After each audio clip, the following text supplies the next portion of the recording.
Je tiens ici une dizaine de documents, parmi lesquels une attestation de naissance, une carte d'identité et un extrait de casier judiciaire. Dans plusieurs pays africains, pour obtenir ces documents de base, il vous faut aller faire la queue à un commissariat ou un centre d'état civil, puis aller payer à la banque et des fois soudoyer les administrateurs, tout ça pour attendre des heures, des jours, des semaines et parfois des mois afin d'avoir un simple document qui vous revient de droit.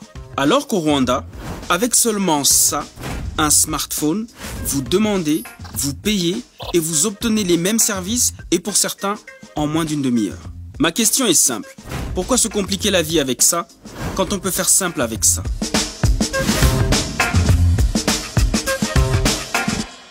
Pour en parler, je donne la parole à deux spécialistes en la matière. Le premier est sénégalais. Nous sommes dans un monde de la technicité et de la rapidité, le monde de la nouvelle économie. Vous avez raison, nos gouvernants ont pris du retard, mais parce que tout simplement, ils n'ont pas pu anticiper. Boubacar Diarisso est consultant en gouvernance et administration publique. Il va nous aider à comprendre pourquoi les administrations africaines sont si lentes et archaïques. Le deuxième spécialiste est rwandais. Quel est notre objectif? Notre objectif, c'est pas d'écrire du code et mettre des sites web en ligne. Notre objectif, c'est de considérablement améliorer le service aux citoyens. Clément Ouageneza est quant à lui le fondateur d'Irembo, le portail en ligne grâce auquel les Rwandais n'ont plus besoin d'aller faire la queue ou attendre des jours pour obtenir un service public basique. Commençons avec un exemple. Selon la VOA, au Cameroun, de nombreux usagers doivent attendre plusieurs mois, voire des années, avant d'entrer en possession de leur passeport ou de leur carte d'identité. Le 2 janvier 2021, un hashtag a même été lancé sur les réseaux sociaux. Je veux ma CNI, c'est-à-dire je veux ma carte nationale d'identité. Cet internaute dit avoir fait sa demande depuis plus d'un an. Depuis le 19 septembre 2019 jusqu'à ce jour, ma carte n'est jamais sortie. Le récépissé est déjà foutu. Hashtag je veux ma CNI. Comment en 2021, à l'ère des nouvelles technologies, des citoyens en arrivent à s'oublier pour avoir un document aussi important qu'une pièce nationale d'identité? Pour mieux comprendre ces dysfonctionnements et cette lenteur, il faut, selon Boubacar Diarisso, aller à la source même du problème. Ce qui fait qu'il y ait une certaine lenteur dans la demande de ces pièces, c'est que généralement, ce sont des circuits où parfois on voit des rabatteurs. Vous avez besoin d'une pièce d'identité, vous passez par quelqu'un qui essaie de régler cette pièce parce que tout simplement, au commissariat, il a des amis. Et cela crée un autre problème qui va à son tour alourdir les procédures. Il s'agit de la magouille. C'est-à-dire les procédures ne sont pas complètement définies. Lorsque vous allez dans une administration et que vous avez un dossier très important, peut-être que le dossier a été traité, mais celui qui va vous donner le dossier s'attend à avoir certains subsides. Et là, il crée les conditions de certaines corruptions. Vous êtes obligé de lui donner quelque chose, alors que c'est votre droit. Sans oublier des circuits parallèles qui s'organisent tout autour. En 2017, par exemple, la capitale guinéenne était devenue une plaque tournante du trafic de passeports en Afrique de l'Ouest. Selon des statistiques fournies à la BBC par des officiers de police, entre 2015 et 2017, 20 à 30% des passeports biométriques guinéens ont été vendus à des Africains non guinéens qui ont quitté Conakry pour le Maroc. Pour Boubacar Diarisso, non seulement les structures administratives sont floues, mal organisées et désuètes, mais elles manquent de souplesse, préférant se baser sur des lois et circuits rigides. Les administrateurs souvent, surtout dans les pays de tradition francophone, sont en quelque sorte enfermés dans une sorte de carcan légaliste, légal rationnel et qui sont assis sur des principes de la compétence liée. C'est-à-dire, au-delà des textes, il faut considérer le contexte. Et c'est là l'importance du management.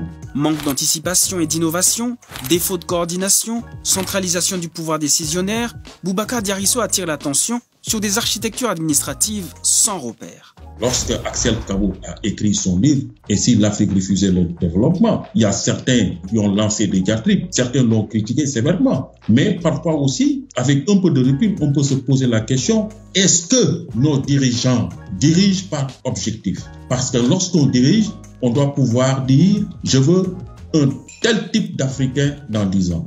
Je veux tel type d'industrie dans 10 ans. Je veux tel type d'infrastructure dans 10 ans. » S'ajoute au problème l'aide au développement.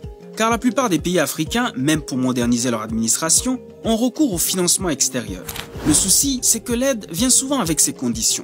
Du coup, les administrations bénéficiaires sont partagées entre suivre l'agenda des donateurs ou répondre aux besoins des citoyens. Le politologue français Dominique Darbon les appelle des administrations paradoxales. Pris entre les visions modernistes des États développés ou des agences internationales et les contraintes du pouvoir, les programmes d'aide aux administrations hésitent sur les options à retenir et se réfugient derrière des solutions techniques. D'où cet appel de Boubacar Diarisso. Aujourd'hui, on ne peut pas se moderniser sans avoir une administration efficace et efficiente. Il faut nécessairement dépolitiser les administrations africaines. Il faut cesser les recrutements népotiques, mais aussi il faut beaucoup miser sur la professionnalisation, il faut miser sur l'éducation. Et tout cela dans le respect des règles de droit, dans la transparence et dans la lutte contre la corruption. C'est ce que le Rwanda tente de faire depuis plus de 20 ans. Simplifier les procédures administratives et anticiper la révolution numérique pour ne pas avoir à la subir. Dès les années 2000, le Rwanda a investi considérablement dans l'amélioration de son infrastructure au niveau du digital, donc la construction de la fibre optique, le développement des télécoms, mais aussi d'autres secteurs comme l'investissement dans le centre de données, etc. Clément Ouajeneza et sa société ont été mandatés en 2014 pour digitaliser la totalité des services publics de l'État rwandais en créant Irembo, une plateforme en ligne qui permet un accès direct entre les citoyens et les administrations.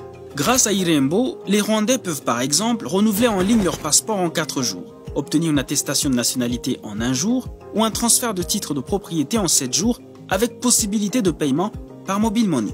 Pour y arriver, l'entreprise s'est basée sur 2 critères simples.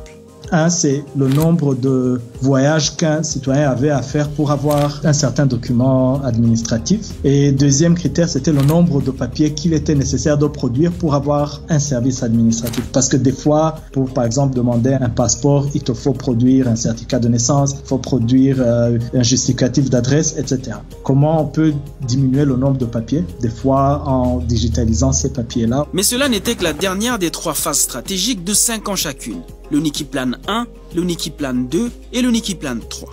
10 ans pour mettre en place l'infrastructure et 5 ans pour créer et améliorer la plateforme. Un processus durant lequel il fallait recueillir les avis des citoyens et innover au fur et à mesure. Ce que nous avons créé sur les 4 premières années, donc de 2014 à 2018, est complètement différent d'Irembo d'aujourd'hui. L'Irembo qu'on avait fait après 4 ans, tu devais demander le certificat, mais quand même aller le chercher physiquement à l'agence du gouvernement. Aujourd'hui, tu l'as en 30 minutes et d'une manière digitale et tu n'as même pas besoin d'un document, tu donnes juste un code. Quiconque veut le consulter peut le consulter. Mais si certains pays ont réussi à digitaliser l'administration, pourquoi les autres traînent le pas? Clément Ouajeneza croit savoir pourquoi.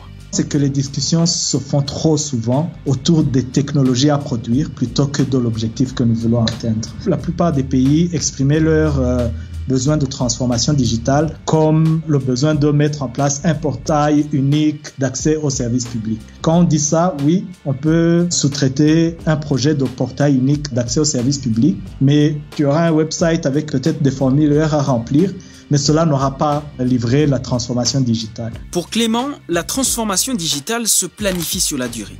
Mais pour la planifier, il faut la budgétiser et avoir une forte volonté politique pour l'implémenter afin d'utiliser la technologie pour améliorer la vie des populations. Cela donne un signal fort que le monde est en train de changer et ça prépare à tous les citoyens, leurs enfants qui vont venir, à ce monde de demain. Et donc, vraiment, digitaliser les administrations publiques est aussi une opportunité d'éveiller le pays entier sur les opportunités futures autour du digital.